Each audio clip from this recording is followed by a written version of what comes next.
All right, welcome. This is the screencast for general sensation and vision. Let's see. I should say I'm still getting used to this online stuff.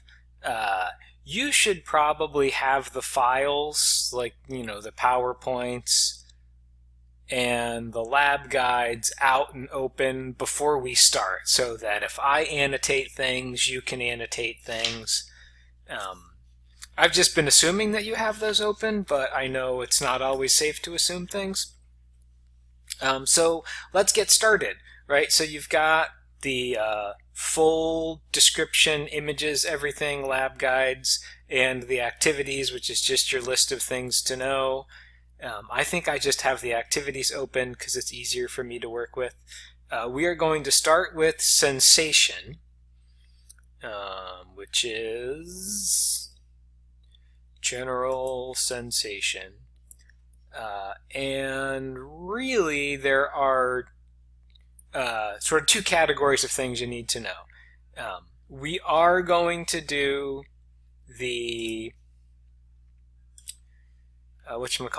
the functions of tactile corpuscles, lamellar corpuscles, and taste buds. So look up their functions. We are not going to worry about interoreceptors, exteroreceptors, and proprioreceptors. So first thing with this lab is simply if you see, a taste bud here, or this taste bud here, not as nice, but still a taste bud, just be able to identify them as taste buds and say that they taste things. Keep it simple. Here is your friend from Anatomy and Physiology 1, the lamellar or tactile corpuscle. I will let you look up its function. And then also your friend, or maybe enemy, because it's deceptively hard to find, the very small tactile or Meissner's corpuscle. And I usually point out with this one, that they're really hard to see. If you know what you're looking for, I can spot them. There's one there, and there's one there. And then if you zoom in, you can see them. I can make it even bigger. I think they look like little mitochondria, and you just look for something here that isn't over here or isn't down here. It's just a little different. I forgot I can draw on my PowerPoints too. So much fun. So just look for that. And I was going to say, if you see a slide that looks like this, but you don't recognize what's in here, like if that looks nothing to you, but you know, oh, hey, I'm in the skin, then it's just a tactile corpuscle. Like you can identify it just based on context, even if you never get good at identifying exactly what it is. Ooh, I went real slow, or real low magnification. What else? Then still on general sensation,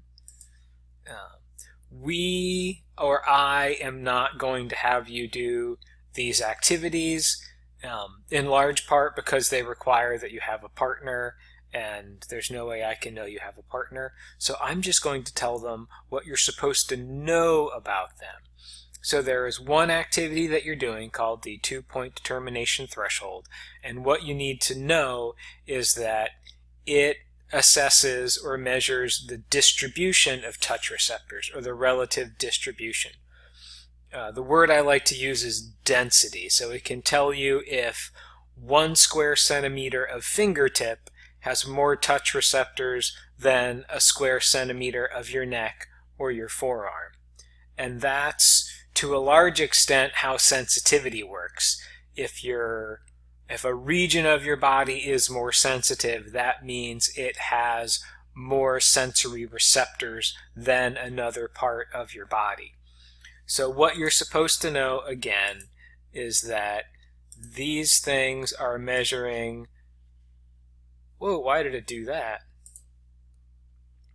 Oh, no, it should still work. Sorry, I'm like thinking out loud, and there we go. This is measuring density of touch receptors, and you're supposed to find that the fingertips have the highest density of touch receptors. I've never actually had anybody measure the lips because it involves poking people with metal, and nobody ever wants to have their lips poked with metal.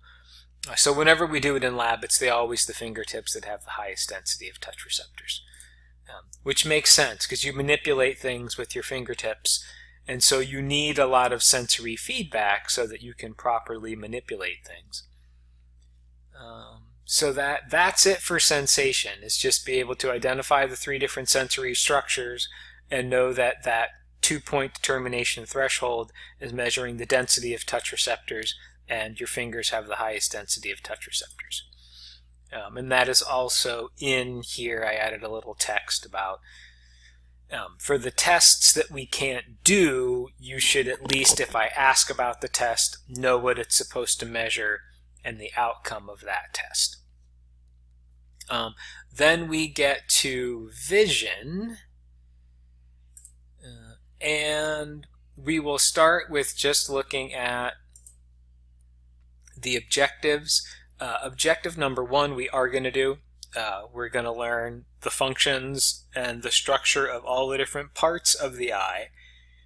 We are not going to worry about the function of the cells in the retina. We're going to have 3 different cell types in the retina. We have a model for that, and you're just going to identify the 3 different cell types. When it comes to the muscles in your eye, we are not going to worry about intrinsic versus extrinsic muscles. We're just going to be able to identify all of the muscles and know what they do. The difference between the two, if you're curious, the extrinsic muscles are the muscles outside of your eye that move it up, down, left, right, and the intrinsic muscles are the muscles that operate your iris and change the shape of your lens, so they're inside of your eye. You're going to learn to identify all of the intrinsic and extrinsic muscles. You're just not going to commit those 2 terms, intrinsic and extrinsic, to memory. And then all of this stuff down here, we are not going to worry about. So we can just, oh, red doesn't show up very well. Oh, I see, it's a crayon. Oh, I'm screwing up. Oh well. It's fun to be able to draw, but it also, I screw it up every now and then. So don't worry about that. What you will want to know, and I'll just go over that now because I'm thinking about it, is this stuff here. So this test is meant to illustrate the existence of your blind spot. You may not know it, but there is a part of the world that each of your eyes can never see. There are 2 reasons why you are not aware of your blind spot. One is that the part of the world that you can't see, your blind spot, is different in each eye. So whatever your left eye can't see, your right eye can fill in the blank, and vice versa. So now try closing one of your eyes.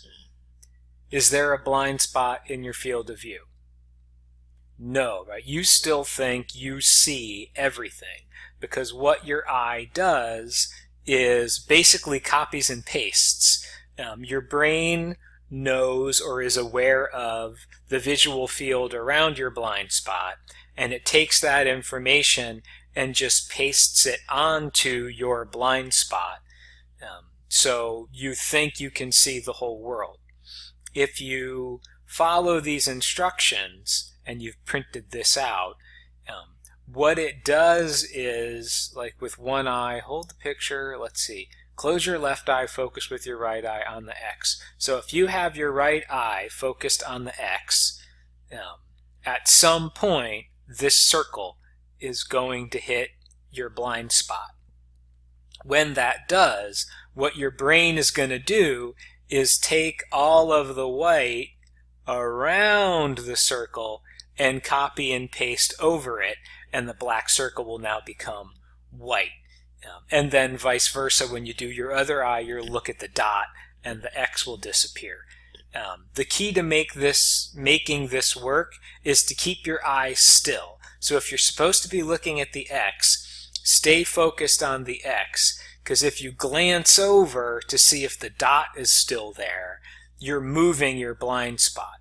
So you want to move the page in and out further and closer away to your eye until the dot hits your blind spot, being very careful to just maintain laser focus on the thing that you're supposed to look at, like the X, and not be glancing over to see if the dot is still there.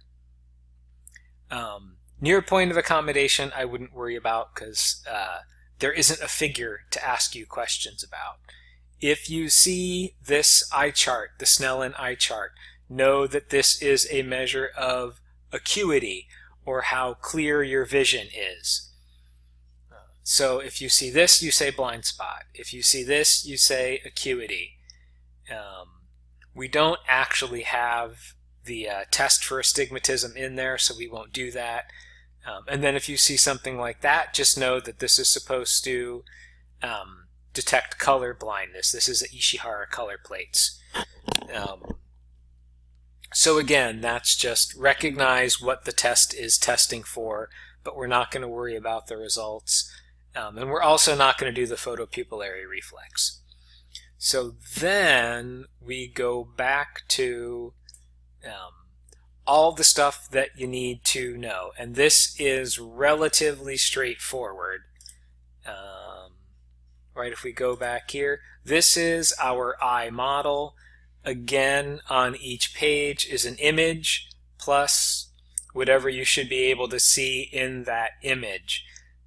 And I do point out here, like just this bottom edge right here, you can just barely see a little sliver of the inferior rectus muscle. So I have an arrow pointing to it. You can kind of see all of the muscles on this page, but they're not all illustrated well. Sometimes you need to look from the side to see things better, and sometimes you need to remove here, like you've removed one of the muscles, so that you can see this muscle better. So you are just going to want to spend some time, with that and the lab guide and see if you can identify all of those muscles. Then you need to be able to state the function of each muscle. So for the quiz, it's mostly going to be, you will see these pictures again in Canvas, only instead of 5 arrows, it'll just be 1 arrow, and each question is an individual muscle, multiple choice. And then remember, on the exam, you'll see figures like this again, only you'll have to type, that's the medial rectus, this is the lateral rectus, it moves the eye laterally. So again, read up on the function of those muscles and try and spend some time looking at the model or the pictures to see if you can make sense of why those muscles move the eye in the direction that it does. The obliques are a little bit hard to figure out, but that's okay. Some things you just have to memorize. Then, looking at this, there's just a few things that I am going to mark up again. So fibrous layer is not something you need to be able to identify. Vascular layer is not something you need to be able to identify. And then the retina is the sensory layer. So it's one layer of the eye that also happens to be just one structure. So fibrous, vascular, and sensory are sort of multi-part layers of the eye. All you need to be able to identify are the individual parts, and then know the functions of each individual part as it's outlined in the lab guides. And if you don't like what's in the lab guides, you can always review what's in the lecture notes, because my lecture notes tend to be more succinct than the lab guides. Let's see. And there's 1 or 2 things that don't show up very well. Macula, Lutea, and Fovea Centralis. We are not going to worry about those. We can see them on the model, but they're really small. We will go over what the macula and the fovea are, like their microscopic anatomy that you can see in lecture, but we're not going to worry about it in lab. And then for your photoreceptors, not photoreceptor, for your retina, it's just photoreceptor cells, bipolar cells, and ganglion cells. So we've got, all right, again, just to go through, that's all muscles, and then you've got the parts of the eye, and then this model here is the retina. From here down is the outside of the eye, so this is actually sclera here, and then this layer is the choroid. Then you've got the 3 cell layers in your retina. These are your photoreceptors here, your bipolar cells, and your ganglion cells. So there, I did that one for you. Don't worry about their function, just be able to name them. We'll go over their functions in lecture, but that'll stay in lecture. Although our exams are going to be now lab and lecture combined, so you need to know everything, but the follow-up, what does that cell do, will not show up with this picture. Because I'm still keeping lab and lecture separate in my mind, because that's how we've taught it for so long. Let me get back to here and hopefully not lose my place. We did all that. We did, yeah. Again, I'm going to let you look up the functions. This is not a full-blown lecture. This is just an introduction. Then you have the dissection to do. There are some instructions here should you want to use them, and this is a good guide for what things should look like. But then also here, right, that you've got your own set of instructions. I do tell you, you want to read the safety manual beforehand. You should have some stuff to clean up with, paper towels and some sort of non-bleach disinfectant. Then you want to have a digital camera, cell phone, tablet, whatever, and a totem. Some small, easy to fit in an image, but relatively specific to you thing. An ID, a keychain, your favorite shot glass, whatever it is. So every picture you take and submit should have that totem in it, so that I'm relatively certain that it's you and not your cousin in Milwaukee, because everybody's got a cousin in Milwaukee. So then the instructions on how to do it are there. I think I've got that open already, or do I not? Yes, these are the instructions. They will look like this.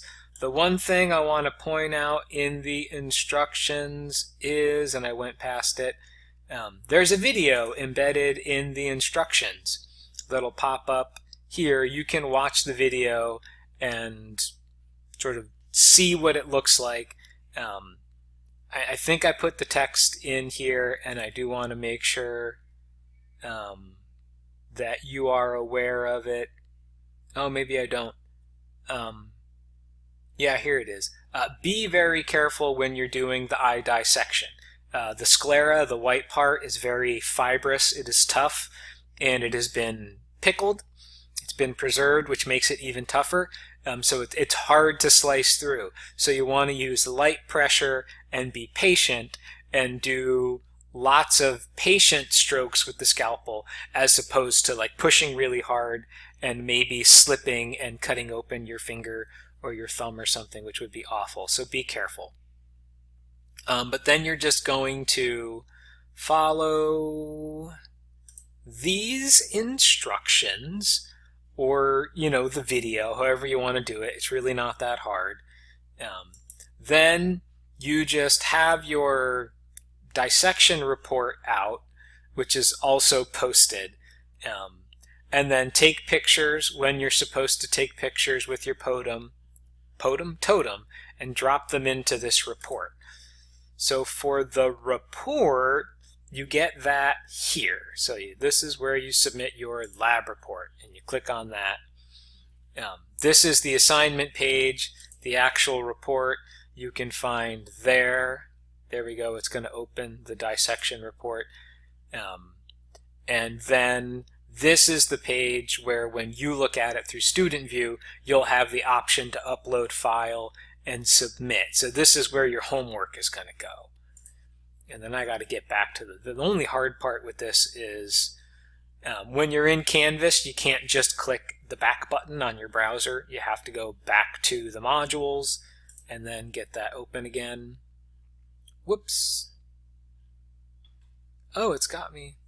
Why did it? I don't know what I hit quiz.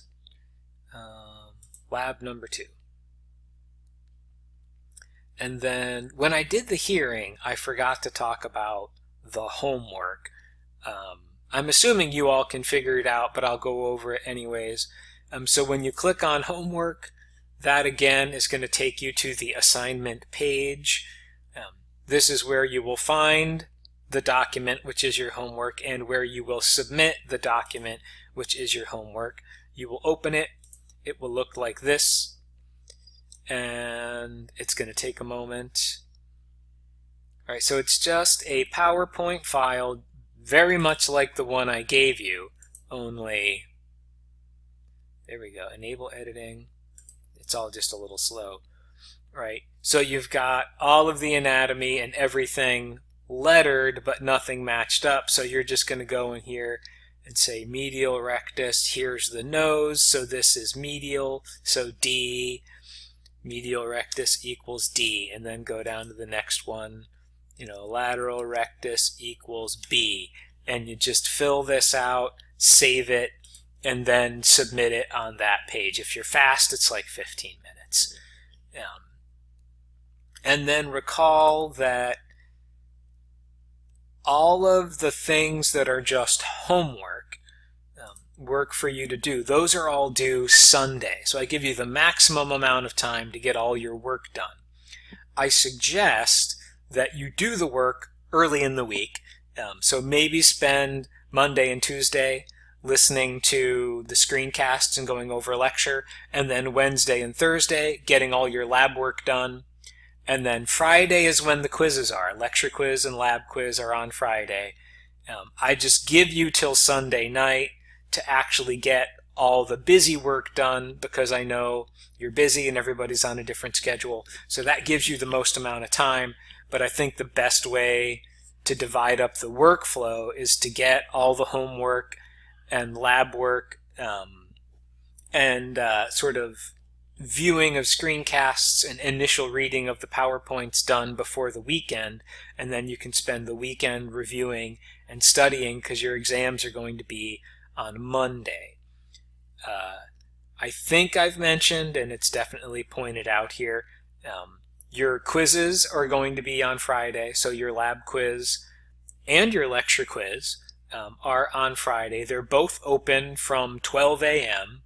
So what feels like very late Saturday night, right? So right after Saturday Night Live is over, if anybody still watches that, you can hop on Canvas and take your lab quiz at 1 a.m. Sunday morning. Or excuse me, 1 a.m. I'm totally screwing up. I was thinking Sunday. Whatever. It's 12 a.m. Friday morning. So very late Thursday night, Friday morning, that opens. It's there till the end of the day on Friday. It's 15 questions. It covers both sensation and hearing. So it's one lab quiz for the week, even though you did 2 different labs. With 3 different topics: general sensation, vision, and hearing. It's mostly, here's a picture, identify the structure, multiple choice. There are going to be a handful, let's say 5 or less functional questions. So mostly identification with a few functional questions thrown in there, like, what does the 2-point determination threshold test do? What does this figure here test for? A blind spot, that sort of thing. And I think that's it. I think I've explained everything. Always, email me or send me a chat request on Teams or a chat, whatever, on Teams if you have questions. But that's it. Thanks for listening this long. I hope you have fun with the lab. And we'll see how the dissections go. I think this is going to be interesting.